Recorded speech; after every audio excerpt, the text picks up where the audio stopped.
Laban nila ni Antonio Margarito. Kaya bukod sa ensayo, binabantayan din ang nutrisyon ng pambansang kabao. Mula sa Baguio, nakatutok live si James Velasquez. James. Yes, Jun, sa ikalawang araw ng training camp, puspusa na pagpapakondisyon ni pambansang kabao Manny Pacquiao para sa pag-aanda sa kanyang laban kay Antonio Margarito sa Nobyembre.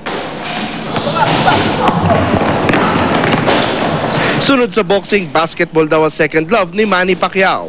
Kaya ito ang ginawa niyang pampakondisyon kagabi bilang pag-aanda sa ikalawang araw ng training camp. Hindi naman daw ito nalalayo sa pagtakbo. Kailangan pa rin ng mabilis at maliksing pagkilos at talas ng isip. Kaya naman bigay todo ang point guard at team captain ng Team Pacquiao sa paglalaro.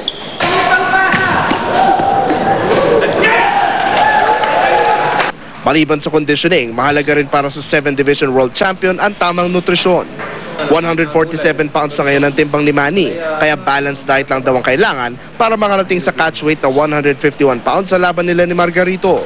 Sagana sa gulay, kanin, manok o karne ng baka na may sabaw ang dieta ni Manny. Gusto ko simple lang. Pag nagtitraining ako, kailangan ganito karami kakainin ko. Pag hindi ako nagtitraining, siguro kalahati nito kailangan konti ko. Hindi masyado marami. Pero pag nagtitraining ako, kailangan ganito karami para hindi lumiit yung katawan ko. At syempre, hindi kumakain ng pambansang kamao nang walang kasalo. Boss, ano nangyayari pag dinaya mo sa tayo man? Ang hindi kumakain dito, pag hindi kumakain, pag niyaya mo tapos hindi kumain, binubugbog. Ha? Kaya nakakakuhain ang muna. Ang pagkain raw ng tama ang susi para bigay todo si Manny sa training kasama si Coach Freddy Roach na nakatutok ngayon sa pagpapakondisyon sa 7th Division World Champion. Malaking bagay raw na malakas ang resistensya ni Manny, lalo na't pagsisimula na ngayong linggo ang sparring sessions. Sasanayin ni Roach si Manny kung paano kontrahin ang Tijuana Tornado. I'm fire. I'm fired today. Just, yesterday I can see the altitude was bothering him a little bit, but not today. He's just on fire today. And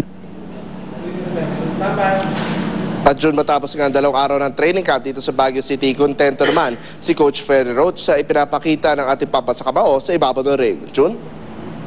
Maraming salamat, James Velasquez. Nagbabala ang korte